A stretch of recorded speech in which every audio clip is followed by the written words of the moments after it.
همین الان دستتو ببر بالا. اگه تا حالا توی جمع مهم کنار یه آدم جدید وایسادی و مغزت کاملا یخ زده، زبونت بند اومده و فقط یه جورایی یه چیزی از دهنت پرت شده بیرون که مثلا هوا چطوره و بعدش هم اون سکوت کشنده. اگه این برات آشناست یعنی داری بزرگترین دروغ دنیای مکالمه رو باور میکنی. اونم اینه که فکر میکنی مشکل نداشتن حرف جالبه. اشتباه نکن. مشکل اینه که داری مکالمه رو مثل یک آدم آماتور شروع میکنی. سلام به همگی، اینجا کانال 7 ماینکرافته و امروز قرار نیست بهت یاد بدم چطور صحبت کنی. قراره یه سلاح مخفی رو بهت نشون بدم که آدم‌های واقعاً با اعتماد به نفس و کاریزماتیک ازش استفاده میکنن. هنر دیدن به جای پرسیدن. و در انتهای این ویدیو یه فرمول 3 کلمه‌ای جذاب بهت میدم که میتونی با اون در کمتر از 10 ثانیه هر آدم سرد و بی‌حوصله‌ای رو وارد یه مکالمه جذاب بکنی. اما اول بذار ببینیم چرا روش اکثر مردم توی این موقعیت‌ها شکست می‌خورن. بیا قضیه رو شفاف کنیم. توی مهمونی یا یه جلسه کاری وایسادی، یه نفر رو می‌بینی و می‌دونی که باید یه چیزی بگی. مغزت مثل وقتی اینترنت قطع میشه یه صفحه سفید بهت نشون میده. پس میری سراغ سوالات پیش‌فرض و مرده. شغلت چیه؟ اهل کجا هستی؟ اوضاع چطوره؟ اینا دیگه سوال نیستن. اینا گذرنامه‌ای برای ورود به سرزمین خستگی‌ان. چرا؟ چون تو داری طرف مقابل رو تبدیل به یه دستیار صوتی می‌کنی. مثل اینکه داری از الکسا یا سیری میپرسی امروز هوا چطوره و انتظار داری با اشتیاق جواب بده. داری یه تکلیف میدی، نه اینکه ارتباط برقرار کنی. لحظه‌ای که تو این سوالاتو میپرسی داری تمام فشار مکالمه رو روی شونه‌های اون فرد میذاری. اون باید یه جواب جالب پیدا کنه، نگران این باشه که جوابش به اندازه کافی خوب هست یا نه و در واقع بار مکالمه رو برای تو به دوش بکشه.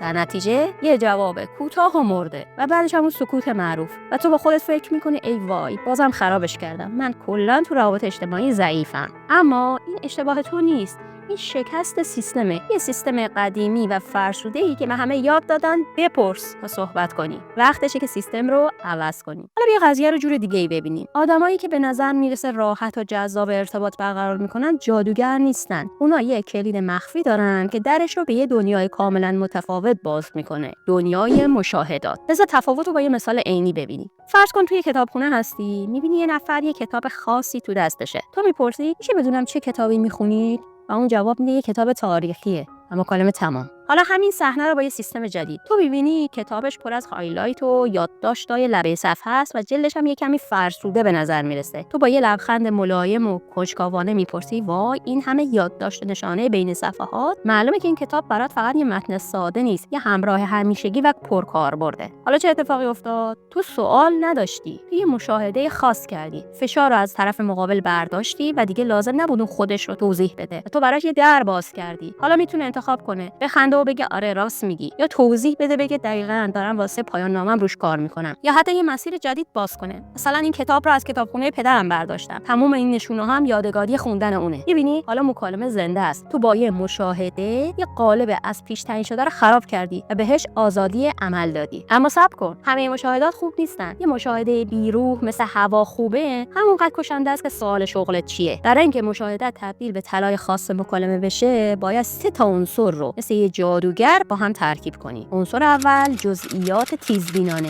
نگو کفش قشنگیه، خیلی کلیه. به جزئیات خاص نگاه کن. بگو مثلا این کفشات من رو یاد کفشای فضانوردی میندازه، چقدر قشنگه. وقتی جزئیات رو میبینی نشون میده که دقت داری و داری واقعا اون فرد رو میبینی، نه اینکه فقط و صرفاً میخوای با یه فرد صحبت کنی. عنصر دوم کمی اغراق بازیگوشانه. اینجا هنرتو نشون میدی. باید مشاهدات رو یه حالت گزارشی خشک در بیاری و بهش رنگ و بوی انسانی بدی. یک کمی مبالغه دوست داشتنی کار رو راه میندازه. به جای خسته به نظر میرسی که کشنده است، بگو چهرت حال هوای کسی رو داره که تازه از 12 تا جلسه پشت سر هم بیرون اومده و توی همه‌شون هم چای سرد شده. این جمله خنده‌داره، قضاوت کننده نیست و یه درد مشترک رو نشونه میره. طرف میخنده، احساس همدلی میکنه و حاضر میشه در موردش صحبت کنه. و عنصر سوم اشاره به داستان پنهان. این مخفی‌ترین و قدرتمندترین عنصره. تو باید طوری مشاهده کنی که انگار پشت هر چیز کوچیک یه داستان بزرگتر خوابیده. کسی رو میبینی که 3 تا قهوه تو دستشه، نگو ایول 3 تا قهوه. بگو با این ذخیره سازی قهوه تو داری یا شیفت شب رو تموم میکنی یا داری برای مأموریت مخفیانه آماده میشی. جمله مستقیم نمیپرسه داستان چیه، اما کنجکاوی ایجاد میکنه. طرف یا میخنده و داستان واقعی رو میگه یا با داستان طنز جوابتو میده. در هر صورت مکالمه به جلو حرکت میکنه. حالا این ستا رو مثل یه فرمول جادویی کنار هم بذار. جزئیات خاص، اغراق بازیگوشانه و اشاره به داستان. در نتیجه یه دروازه باز برای مکالمه.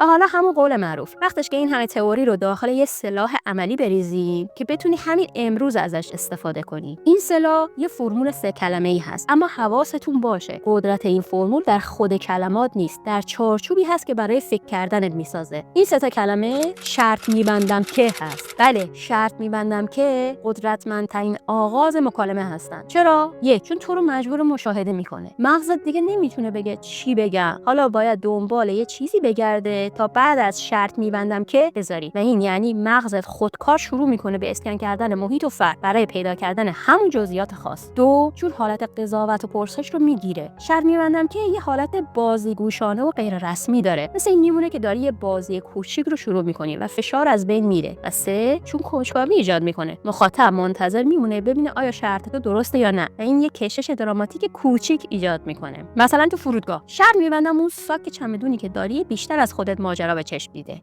تو جلسه کاری شرط میبندم اون ارائه‌ای که دادی از اون چیزی که به نظر میرسه انرژی بیشتری برده. میبینی هر کدوم از این جمله ها 3 عنصر رو دارن: جزئیات، اغراق بازیگوشانه و اشاره به داستان. حالا میتونی مکالمه رو شروع کنی، اما قهرمان واقعی مکالمه اونایی هستن که میتونن یه مشاهده یا پل بسازن و مکالمه رو عمیق‌تر کنن. اینجا هنر گوش دادن فعال وارد میشه. وقتی طرف تو پاسخ به مشاهده یه چیزی گفت، به کلمات کلیدی تو حرف چنگ بزن. مثلا تو میگی شرط میبندم این لپتاپ پر از استیکر نقشه سفر دور دنیات رو نشون میده. اون میگه که آره تقریبا بیشترش مربوط به سفرهای کاری به آسیاست. کلمات کلیدی چیه؟ سفرهای کاری آسیا. پل تو جالب شد. پس شرط میبندم تو این سفرهای آسیایی دفعاتی پیش اومده که بهترین غذا تو نه تو هتل بلکه توی دکه کنار خیابون خوردی. دیدی تو داری مکالمه را یه مشاهده ساده که استیکرها هست به یه موضوع احساسی تر و شخصی تر که تجربیات غذایی و خاطرات هست میبری. اینجاست که یه ارتباط واقعی شکل میگیره. پس بذار جمع‌بندی کنم. دیگه چخ مجبور نیستی توی جمع یخ بزنی و مغزت